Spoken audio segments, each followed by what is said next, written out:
Beetlejuice, Beetlejuice, Beetlejuice! I'm sorry, I can help it because I got the pants, but whoop whoop! Welcome back to 52 Lockup. I am your Appletini Cadma of Bitten Apple TV. 52 Lockup is a series I started to talk about one of my biggest passions, true crime. A new episode on every Cadmaniac Monday for 52 Mondays. 52 crimes. Hope you guys enjoy. So be sure to like, comment, give me feedback, subscribe. Give me something. And as usual, viewer discretion is always advised. I will be discussing necrophilia. Yeah, again.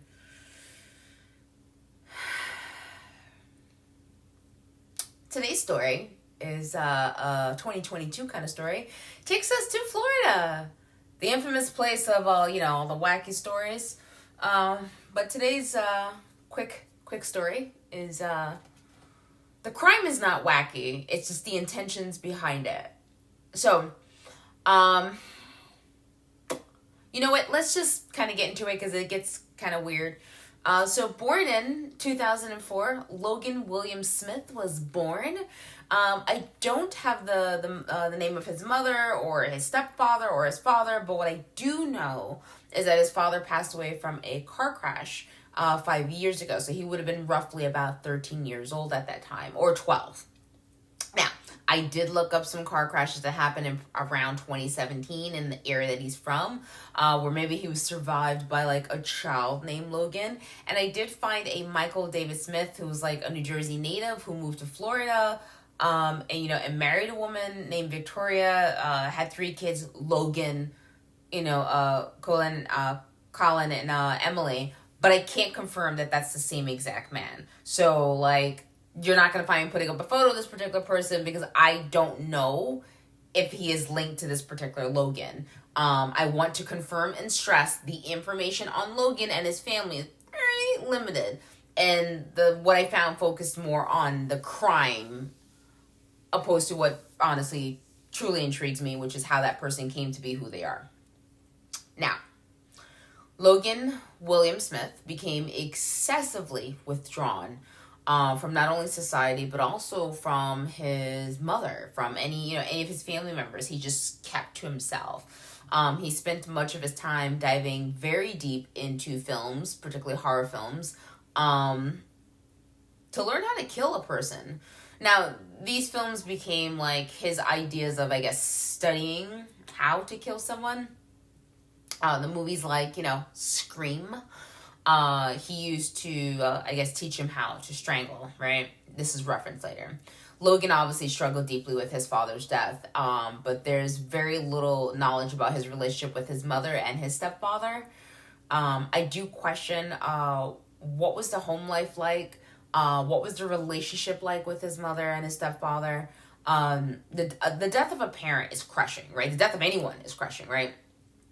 But it doesn't seem to me like that would be enough to just trigger him straight into wanting to kill another person. So I feel like I'm missing a piece of the puzzle, you know what I mean? I've known people who have unfortunately lost a parent or even both parents, growing up. So I'm trying to gather from what I've studied and looked around. If someone doesn't have a healthy coping set of skills, it makes things very dark for that person in general when you're coping with death, but especially for children who are trying to develop. Now, a lot of people think when you're losing a parent or an attachment figure, it's harder for you when you're younger. But the truth is, psychologically, death will always affect us, right? It's reported that if a child has a strong support system to help them, through their grievances, it still allows them the opportunity to develop healthy, secure attachments with others and still thrive in life. And again, this is just a reminder, adults can struggle with the same thing. Losing someone that you are close with will always affect someone deeply, regardless of your age. And it takes time to heal. Reviewing the National Library of Science article, Death of Parents and Adult Psychological and Physical Well-Being, a prospective U.S. national study published by Nadine Marks, Haejung Jun, and Jin Song. In their results, studying both genders, they stated, and I quote, Results suggest that death of a father may have more negative effect on sons in contrast to daughters. Death of a father led to less personal mastery for both daughters and son, but loss of a father were also associated with a greater increase in depressive symptoms and lower psychological wellness for sons. Our results also suggest that the death of a mother may have somewhat more problematic effects on daughters in contrast to sons. Death of a mother was associated with lower levels of psychological awareness for both daughters and sons, but the loss of a mother for daughters was also associated with greater odds of, binge drinking, a greater decline in self-esteem, and a lower level of personal mastery. Loss of a mother was also associated with a greater decline in happiness for the sons. Now, granted, the study has its limitations, right, of not being able to completely take into account the quality of the relationship as well as socio-demographic factors. But nonetheless, the study is basically demonstrating that the death of a father has a stronger negative impact on sons in comparisons to daughters, and mothers to daughters in comparisons to their sons. So please do not take these studies, to your personal situation. I am simply reporting what I saw in the study about the psychological effects in the National Library of Science article. Now, taking this all into consideration, right, we have Logan William Smith. He's struggling during his formative years as a teenager, trying to cope with the loss of his father. He is also struggling with his mom dating again, and now there's being another man in the house who's now his stepfather. So he just dives himself deeply into his own head. He locks himself in his head, right, which is dangerous for anyone, and begins to watch scary movies, but the reason why he's watching it is so he can learn how to kill another person. His stepfather later on would actually report how much of a loner his stepson was and just didn't have any friends. He wasn't someone who got invited to the parties, He was always alone and watching the same kind of films.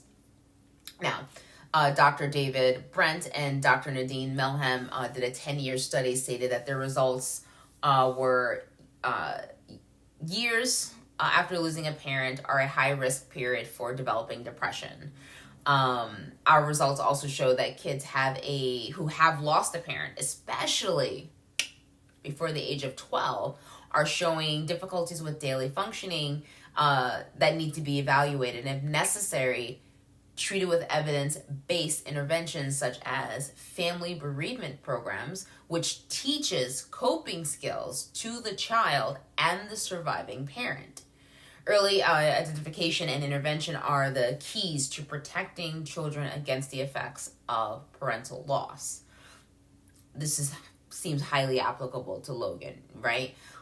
He would have been either 12, turning 13, or just turned 13 at his loss, right? So Logan is demonstrating to his family already signs of serious mental health issues, which is what his mom and his stepfather refers to.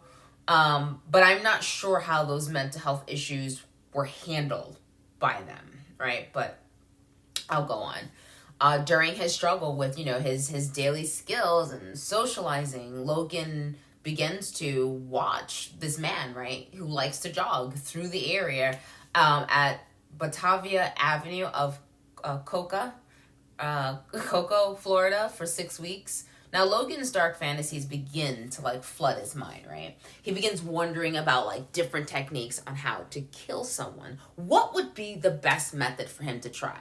Now, although it is reported that the movies motivated him, I am highly skeptical about it. I think the movies was his study, cheat sheets to committing a crime that he already had his mind set on. So for 6 weeks, Logan watched this one particular male jogger run by his house. I mean, he's had this guy's run memorized. He's memorizing this guy's routine because the runner apparently runs that same route 4 times a week. During these 6 weeks, Logan finally decides, I'm going to strangle him and I'm going to drag his body into the house. January 19, 2022. Logan packs a mallet, Axe body spray, a bed sheet, and his belt. His plan was to take the Axe body spray and disable the victim's vision, strike him with the mallet if he needed to, but most importantly, he wanted to choke him with the belt and then drag his body into the house. Now, Logan, being familiar with the victim's jogging path, he spread a bed sheet in the carport of his home and laid out his tools, like to spray, the mallet, and the belt. And then he hid behind a light post across the street from his house and patiently waited for someone who's never spoken to him. So when the jogger, right, runs past the light post, Logan comes out, follows him, takes the belt to choke him from behind. The jogger immediately realizes that they're being attacked and their martial arts training kicks in. Logan was not prepared for the victim to fight back the way that he did. The victim manages to actually overpower his attacker and pin him down until authorities arrived with his combative training. Now, officers are obviously called to the scene, and Logan comfortably admits to detectives and specialists where his intentions were, which were to, kill the jogger, drag his body into the house so he can put it in a closet to have sex with. His corpse, in case that wasn't clear. So Logan refers to the capture as him being unlucky to be overpowered by the intended victim. Again with this necrophilia. Why? Okay. I'm not understanding it, because here's my thing. Don't you want like an interactive partner, whether it sounds, movements, don't you want that? Like, why not just get like a blow up doll? Like, I struggle so much. I struggle with this necrophilia thing. I really, really do. The victim is very lucky to be alive. Logan has been detained in the Brevard County Jail, and it's been requested for him to be held there without bail. Now, is it possible for this 18-year-old to face life? Yeah, sure, it is out there. But this is a big jump, right? From not coping with the death of his father to murder and necrophilia in a course of 5 years. Okay, here. Necrophilia is popular amongst, certain serial killers like Ed Gein, Ed Kemper, Jeffrey Dahmer, Gary Ridgway, Earl Nelson, John Christie, Henry Lee Lucas, Jerry Brudos, Dennis Nielsen, Ted Bundy. Anyways, that's already too many names. So for those who may not know, necrophilia is a paraphilia where the perpetrator gets sexual pleasure in having sex with the dead.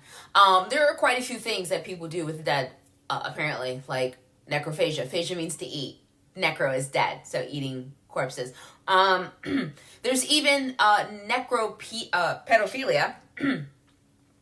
And if you're squinting at the screen light, did she just say that? Yeah, I did. That's meaning it gets worse. So, pedophilia. There's also necrozoophilia. If you're squinting again, you're like, did she say zoo, like as an animal? Yeah, correct guess. You win the prize. Now, just because I keep finding these weird cases where this happens, apparently it's not that popular, but it just seems like it from the media. I'm sorry, it really bothers me because I can't wrap my head around it. Anyway, according to an article by Wayne Petherick and Natasha Petherick, 2019 publishing of Homicide, the etiology of necrophilia is still poorly understood, especially in the relation to sexual homicide. Biological theories suggest that severe headaches and heavy alcohol can induce temporal lobe abnormalities, which have been associated with other paraphilias. Also, psychoanalytical theories suggest unconscious suppressed hostility toward a parental figure, right? And sadistic impulses to explore the mother, or in this case, father's body. The offender takes revenge on the female figure, or in this case, male figure, because the dead male would symbolize the mother or spouse, right? Or in this case, the dead figure would symbolize the father or stepdad by ravishing them.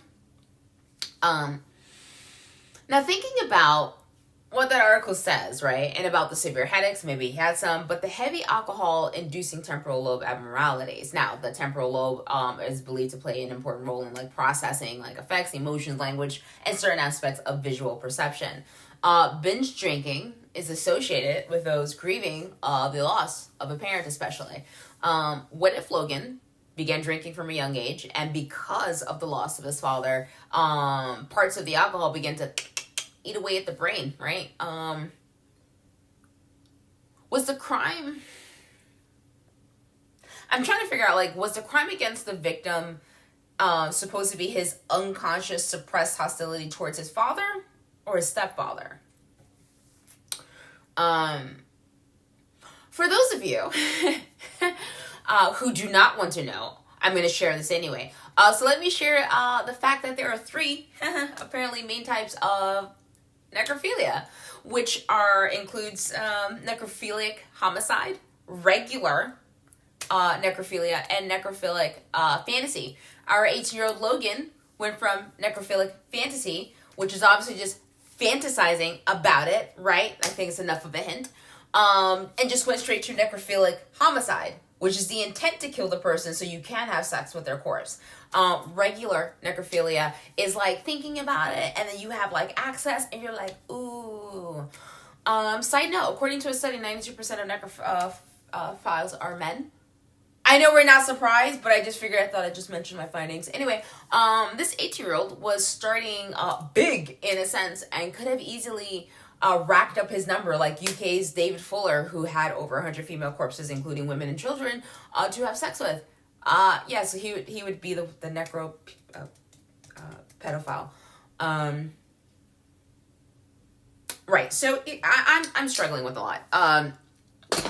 I want to know more about what was happening in this kid's life. Like, he's 18 years old, and that's an incredibly young age to just jump from the loss of a parent to now this. So I'm speculating that there had to have been tension in the home. So there had to have been tension in the home somewhere along the lines. Maybe he didn't have a well-developed relationship, or maybe he was kind of like whatchamacallit, who shot up the school at Sandy Hook. He could very well be like that, where there was always some kind of issue, or where there was multiple mental disorders kind of just crossing over, right? I would love for them to do like a full MRI scan, see if there's like other parts to it. Maybe he was bipolar, maybe he was schizophrenic, right? On the spectrum of there, along with the other things that were occurring, for him to actually engage in this. It is a very scary sense, and I'm very glad that the victim was able to survive. I don't have the victim's name or their picture. Obviously, it's just to protect them or whatever, and it's just not reported. But this kid really needs help, and I'm hoping that they, one, get him the help that he actually needs. I mean, of course, I do think he does need to go to prison, not a mental institution, but I do think he needs psychiatric help, and I think they need to really find out what happened at home.